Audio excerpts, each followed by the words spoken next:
सुप्रभात प्यारे बच्चों। आज हम कक्षा 7वीं में बाल महाभारत कथा में पाठ 23 विराट का भ्रम पढ़ेंगे।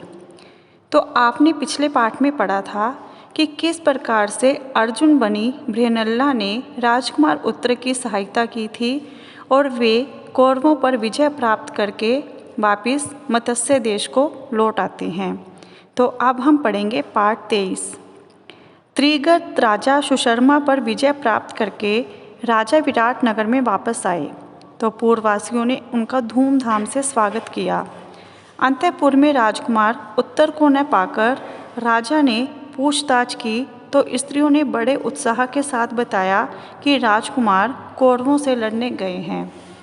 राजा यह सुनकर एकदम चौंक उठे। उनके विशेष पूछने पर स्त्रियों ने कौरवों के आक्रमण आदि का सारा हाल सुनाया। यह सब सुनकर राजा का मन चिंतित हो उठा। राजा को इस प्रकार शोकातुर होते देखकर कंक ने उन्हें दिलासा देते हुए कहा, आप राजकुमार की चिंता न करें, बृहन्नला सारथी बनकर उनके साथ गई हुई है। कंक इस प्रकार बातें कर ही रहे थे कि इतने में उत्तर के भेजे हुए दूतों ने आकर कहा, राजन, आपका कल्याण हो, राजकुमार जीत गए, कौरव सेना तितर बितर कर दी गई है, गायें छुड़ा ली गई हैं। यह सुनकर विराट आंखें फाड़कर देखते रह गए। उन्हें विश्वास ही न होता था कि अकेला उत्तर कौरवों को जीत सकेगा। पुत्र की विजय हुई, यह जानकर विराट आनंद और अभिमान के मारे फूले न समाये। उन्होंने दूतों को असंख्य रत्न एवं धन पुरस्कार के रूप में देकर खूब आनंद मनाया। इसके बाद राजा ने प्रसन्नता से अंतःपुर में जाकर कहा, सरेंद्री, चौपड़ की गोंटें तो जरा ले आओ। चलो कंक से दो दो हाथ चौपड़ खेल लें। आज खुशी के मारे मैं पागल सा हुआ जा रहा हूँ। मेरी समझ में नहीं आ रहा है कि मैं अपना आनंद कैसे व्यक्त करूँ। दोनों खेलने बैठे। खेलते समय भी बातें होने लगी। देखा राजकुमार का शौर्य, विख्यात कौरव वीरों को मेरे बेटे ने अकेले ही लड़कर जीत लिया। विराट ने कहा, निस्संदेह आपके पुत्र भाग्यवान हैं, नहीं तो बृहन्नला उनकी सारथी बनती ही कैसे।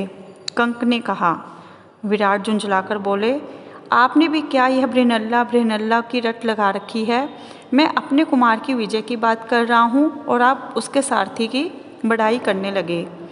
युधिष्ठिर ने बृहन्नला का नाम लेकर जैसे ही कुछ कहना चाहा, राजा से न रहा गया। अपने हाथ का पासा युधिष्ठिर यानी कंक के मुंह पर दे मारा। पासे की मार से युधिष्ठिर के मुख पर चोट लग गई और खून बहने लगा। इतने में द्वारपाल ने आकर खबर दी कि राजकुमार उत्तर बृहन्नला के साथ द्वार पर खड़े हैं, राजा से भेंट करना चाहते हैं। सुनते ही विराट जल्दी से उठकर बोले, आने दो, आने दो। कंक ने इशारे से द्वारपाल को कहा कि सिर्फ राजकुमार को लाओ, बृहन्नला को नहीं। युधिष्ठिर को भय था कि कहीं राजा के हाथों उनको जो चोट लगी है उसे देखकर अर्जुन गुस्से में कोई गड़बड़ी न कर दे। यही सोच उन्होंने द्वारपाल को ऐसा आदेश दिया। राजकुमार उत्तर ने प्रवेश करके पहले अपने पिता को नमस्कार किया। फिर वह कंक को प्रणाम करना ही चाहता था कि उनके मुख से खून बहता देखकर चकित रह गया। उसे अर्जुन से मालूम हो चुका था कि कंक तो असल में युधिष्ठिर ही हैं। उसने पूछा, पिताजी, इनको किसने यह पीड़ा पहुंचाई है। विराट ने कहा, बेटा, क्रोध में मैंने चौपड़ के पास से फेंक मारे। क्यों, तुम उदास क्यों हो गए।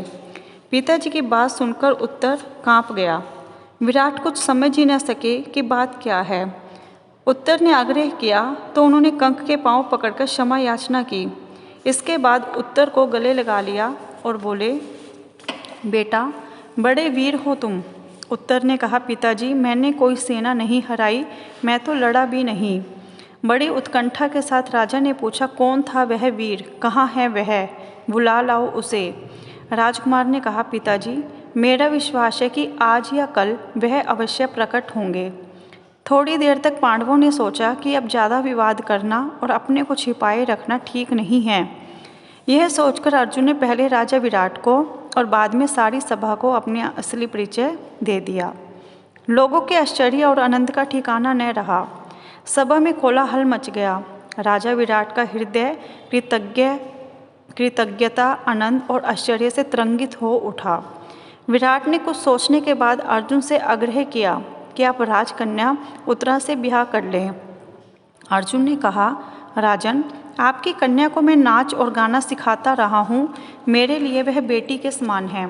इस कारण यह उचित नहीं है कि मैं उसके साथ ब्याह करूँ। हाँ, यदि आपकी इच्छा हो तो मेरे पुत्र अभिमन्यु के साथ उसका ब्याह हो जाए। राजा विराट ने यह बात मान ली। इसके कुछ समय बाद दुर्योधन के दूतों ने आकर युधिष्ठिर से कहा, कुंती पुत्र, महाराज दुर्योधन ने हमें आपके पास भेजा है। उनका कहना है कि उतावली के कारण प्रतिज्ञा पूरी होने से पहले अर्जुन पहचाने गए हैं, इसलिए शर्त के अनुसार आपको 12 वर्ष के लिए और वनवास करना होगा।